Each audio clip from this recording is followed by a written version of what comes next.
That's good. And we're back. Hi! Yay. I'm Yay! Leisa Holland-Nelson Bowman Lombardi, fashionista, bio babe, Coach Nelson, co-host of Culture Club HTX.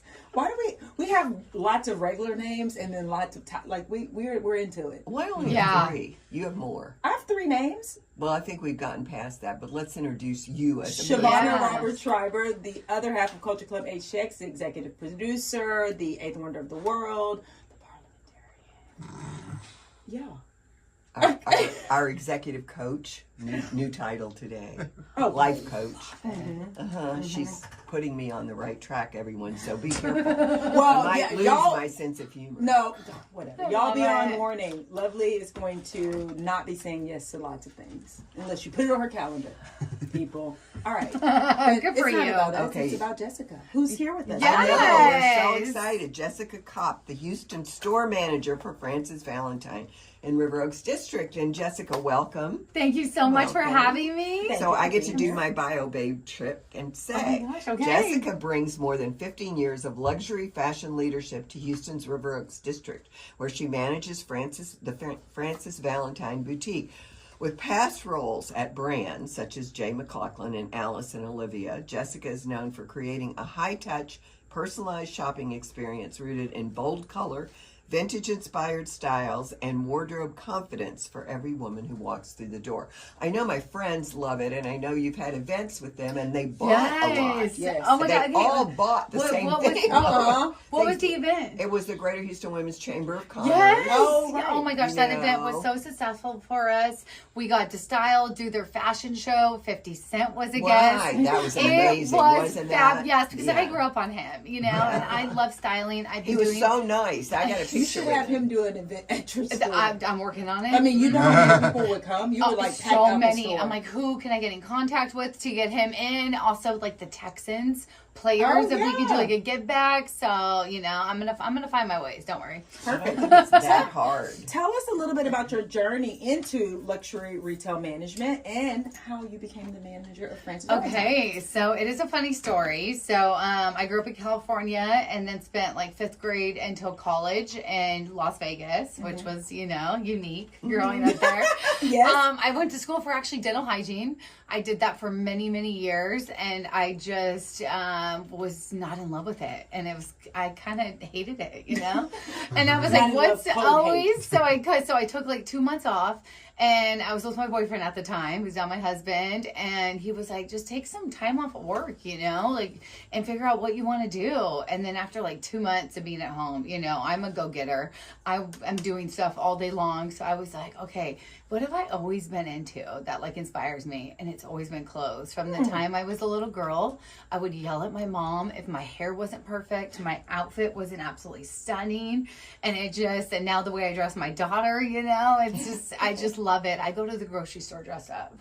Well, look at it. I mean, this is how we operate. Like too. my mom You're friends, in good company. My mom friends are like, can you ever just dress down? It's Chuck E. Cheese. I'm like, absolutely not. I'm not changing who I am. Yeah. And so I started out as a sales associate in California. I was living at the time still.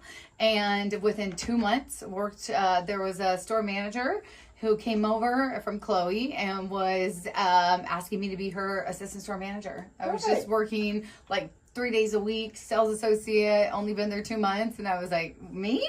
She's like, yeah, you got what it takes. That's awesome. So went there, and then next thing you know, I got my own store, and I worked with like brands like Ferragamo, Robert Graham, which was absolutely amazing. I loved working for them. Karl Lagerfeld was huge.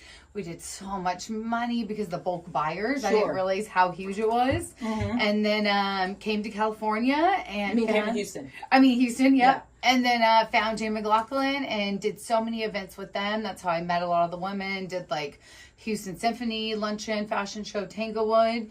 And then went to Alice and Olivia, because I've always been obsessed with the clothes. I love it. Still shop there. Still shop there. They're fabulous. They are. Very unique. Yes, but Francis Valentine came contacting me on LinkedIn, and they were telling me everything I wanted to hear, and like work for a company, that's a very positive environment. Like corporate super involved. They're so supportive. Elise is so involved in the brand, and you don't see that that from a lot of owners. Yes. To where she literally will like, you know, respond to like all your texts and how well you're doing and come to your store. And it's a really like good work-life balance too, which is important as a mom.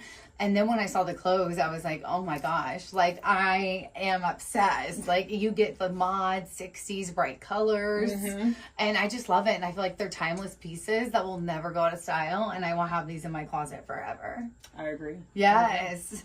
So that's how I became the store manager of Francis Valentine. Awesome. Yeah. So I want to talk about brand identity for Francis Valentine. I mean, like, how would you describe it as a brand? You said mod 60s, but that's not all it is. No, right? no, that's not all it is. Yeah. So, I mean, she, Elise and Kate were very involved with like when they first started out, like finding vintage pieces.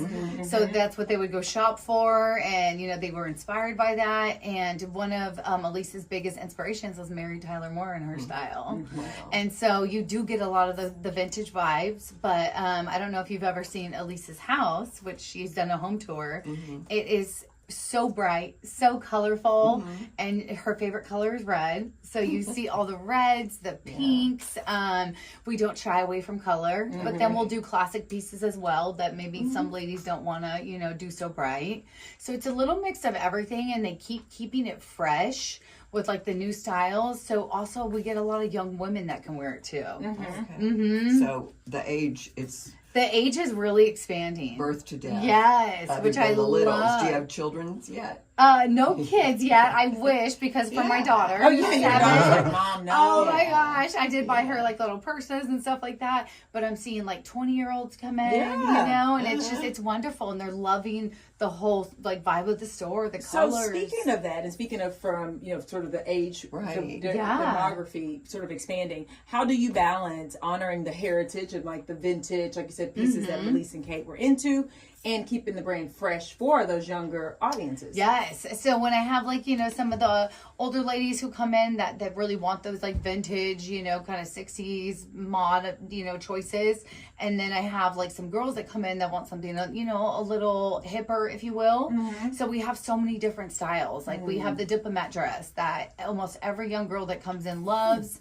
We have it sleeveless. We have it in almost every color they've done it in. It's the most popular dress. It'll be around forever. And then in the